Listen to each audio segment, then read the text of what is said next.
Fire Emblem is a game series often praised for its excellent core gameplay, and it has a rich history of downloadable content, or DLC, so why is it that DLC gameplay almost never gets the same praise as the base game? Today, I'll be looking into the individual and structural factors that contribute to most Fire Emblem DLC gameplay being rather mediocre, and why this is unlikely to change. Fire Emblem DLC has typically been handled in a pretty consistent manner for most modern Fire Emblem games. It often comes in multiple installments following the game's release, and is a variety of paid and free content updates that provide additional maps, characters, items, classes, resources, and new story scenarios for the player to explore.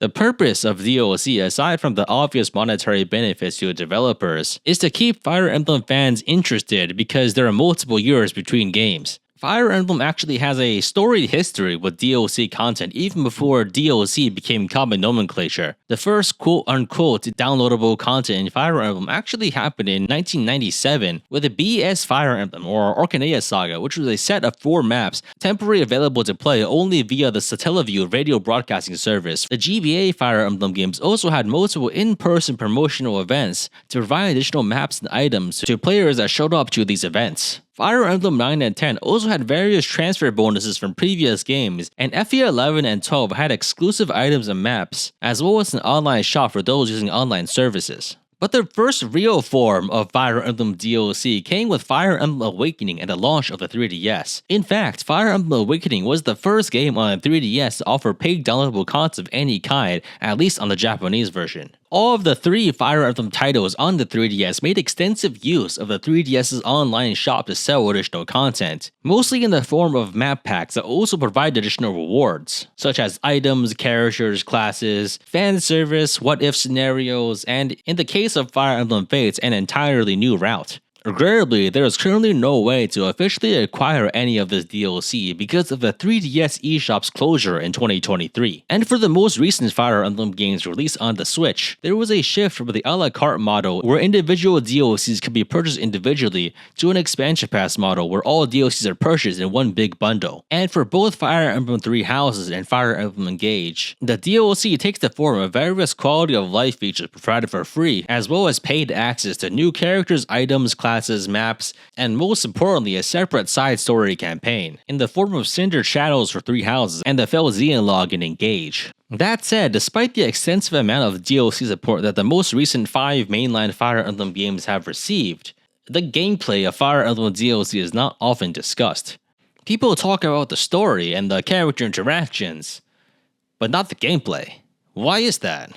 And the simple reason is that most Fire Emblem DLC is not for people who like Fire Emblem's gameplay at all. Fire Emblem is a series widely known for its difficult elements, which is a problem when the DLC kinda throws off the balance of the game entirely and makes it much easier in most cases. The mere fact that you can play more maps whenever you want is something that gives you a lot more resources that you're meant to have in a game where resources are meant to be limited. And there is the obvious fact that most DLC content is wildly overpowered compared to what you get in the base game. Generally, people who care about Fire Emblem gameplay are generally more of a hardcore audience and will see DLC as an unfair advantage, because it's not available to everyone and it makes the game easier, and most discussion will exclude it almost by default. As a result, there's not much meaningful discussion to be had about DLC content. So now let's get into some specifics, such as the presence of grinding maps, such as exponential growth in Fire Emblem Awakening and Boot Camp in Fire Emblem Fates, which are boring maps where you perform menial tasks for XP. I don't think it needs to be said that these maps are not an interesting gameplay experience, and they're also kinda predatory because they're often even usable in game modes where grinding is otherwise prohibited, such as Fire Emblem Fates Conquest and Fire Emblem Awakening Lunatic Plus, which is the developers giving you a problem and then selling you the solution.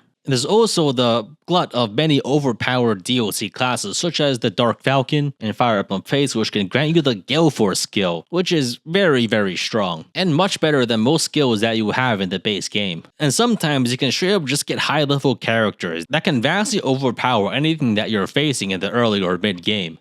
And the mere presence of these things that are easily accessible that make the game extremely easy, these strictly better options just have to be excluded from discussion entirely if there's any meaningful discussion to be had, especially since they're not available to everyone who's playing the game. That said, the DLC maps themselves are often very poorly balanced. It's in the developer's interest for the DLC to be usable no matter where in the story the player is. If a player has bought the DLC and can't play the map, they would probably feel ripped off. But that said, there's no easy way to really insert a DLC map into the main campaign, so they tend to be available in parallel to the main campaign to be accessed whenever the player wants. And this leads to a couple of problems. If the map's difficulty is static, then the map is way too easy if you access it in a later part of the game, and basically impossible if you access it too soon, making it hard for there to be a meaningful gameplay experience. But if you make the difficulty scale with gameplay progress, then this still probably doesn't have the effects that you want, because if the scaling is too fast or too slow, then you'll have the same issues. And this just results in weird sweet spots when the map is easiest to complete at specific points in the story when the scaling hasn't really caught up to your actual progress, which can be interesting, but the people who are interested in optimizing gameplay results tend to not be very interested in using DLC anyway because it gives them an unfair advantage. Now let's look at a couple of DLC maps that just really aren't worth playing, which honestly is a lot of them. Here we have Champions of Your 1 from Fire Emblem Awakening, a DLC with static difficulty and an average enemy level of 8. If you try this DLC on Lunatic difficulty, immediately when it's unlocked, you'll probably just die. Strictly speaking, if you want to complete it, the best way to do it is just to play the main campaign until you greatly outlevel it and then roll over with no difficulty. And so the best way to beat most static difficulty maps are fundamentally uninteresting. But sometimes you have static difficulty maps, or you basically have to be at the endgame to even try them. In other words, you're basically not touching them until you've nearly completed the game. And I don't know about you, but I'm generally not very interested in post-game content in Fire Emblem. But even when the difficulty is dynamic, sometimes the risk-reward ratio for maps is just not good. For instance, the Museum Melee map is meant to give you nice items and rewards, but it's so comically lethal that you're better off just progressing the main story instead of trying it at all. Depending on the difficulty in the game, the scaling difficulty can often wildly ping-pong between extremely easy and completely unplayable. There are, of course, many circumstances where Fire Emblem DLC maps can be fine difficulty-wise, but this frequently comes with several caveats. One of the main ways to guarantee a certain level of difficulty is just to give you a predetermined set of units separate from your main army, which can allow the map designer to tailor the map to a certain level of difficulty without needing to consider possible variations in the player's army. But that also gives rise to a problem where there's no variation in the player's army, and so the map plays the same every time you play it. So there's often not much value in replaying these maps from a gameplay perspective because they're so easily solved. For instance, some of the Heirs of Fates maps in Fire Emblem Fates can be completed in as few as 2 turns, fairly reliably. And this is one of the big problems with the independent side stories, such as the Cindered Shadows DLC in Fire Emblem 3 Houses, where you have a complete separate unit pool with limited customization, and only 7 maps to play with them, which is not really enough time to do much of anything. And so, in these smaller, independent side stories, you lose out on the character building aspects of the game, which is such a major part of what makes Fire Emblem good that missing it is a really big problem. And so I imagine that many, like me, played Cindered Shadows once and then never again. Fire Emblem Engage's Film Zealog is different in that it does let you carry over some customization from the main game, but it does it in such a weird way that it's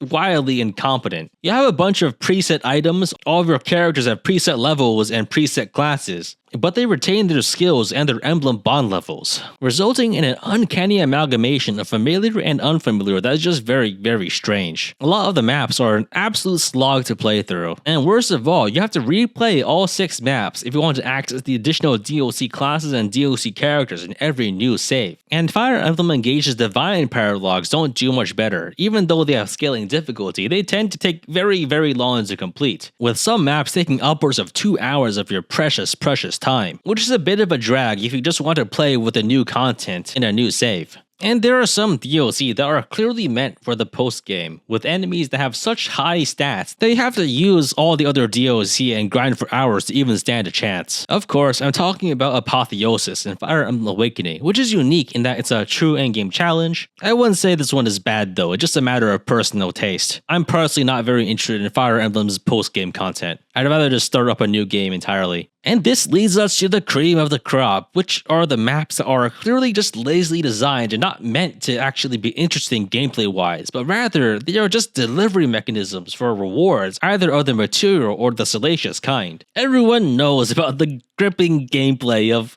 Hot Springs Scramble from Fire Emblem Awakening, which is just a bunch of enemies on the map. It's really just an excuse to reward you with a bunch of 192p images of Fire Emblem characters at a hot spring. And the same can be said about the excellent gameplay design of Summer Scramble from Fire Emblem Awakening, which is barely even a map. It's just an excuse to give you a bunch of images of Fire Emblem characters in swimsuits. We can see why most Fire Emblem DLC is pretty disappointing gameplay-wise, as much of it lacks something that makes the core Fire Emblem experience interesting, either in the difficulty being all over the place, or lacking in the customization options of the main story. That said, there is an exception, but it's kind of a strange case. It's kind of hard to call it just a DLC. I'm talking about Fire Emblem Fates Revelation, which is the third route of Fire Emblem Fates, which is a whole game in its own right with a tremendous amount of content, using all of the characters from Birthright and Conquest with a few notable exceptions. That said, Fire Emblem Revelation isn't perfect, and it does have a lot of flaws, including a lot of reused maps, a lot of uninspired maps, a lot of painful maps. But as a complete campaign, it's just categorically better than all other Fire Emblem DLC, just by virtue of being a whole game, which unfortunately you can't actually access very easily because of the 3DS eShop closure,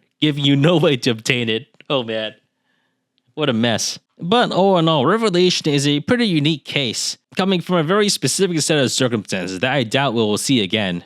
And this leads me to the conclusion that future DLC will probably take two forms. One would be the independent side stories in the same vein as Cinder Shadows and the Fell Xenologue for Three Houses and Engage, because it allows for exploration of an alternate story separate from the main campaign that's easy to create in isolation. And the other DLC maps will probably be maps designed for aesthetic, because the main reason to play them is not necessarily to have a fun experience, but just to get the nice stuff that's inside, and also to invoke some nostalgia for other games that intelligent systems will refuse to sell you. Maps will either be poorly balanced, or be balanced but not replayable because they had to give you a predetermined set of characters to play with. I don't really see a way around these structural issues in any way that is reasonable. And unfortunately, I think fan service DLC in the vein of Hot Springs Scramble is probably no longer going to be a thing, because I think this role has largely been supplanted by the roaring success of Fire Emblem Heroes, mainly because Fire Emblem Heroes is a much more effective way to monetize that sort of content, where many people are willing to spend many times the value of every Fire Emblem game in print and out of print for 11 copies of a PNG. I actually see the future of most Fire Emblem DLC to be merely a vehicle to sell more Fire Emblem Heroes characters in the future. I would say that the biggest benefit of new Fire Emblem DLC content to be the additional story and character interactions that it provides, because I think the gameplay will almost always be lacking, even in Fire Emblem games where the gameplay is good. The additional characters and classes and tools can be fun to play around with, but all in all, most of the time, the Fire Emblem DLC maps themselves are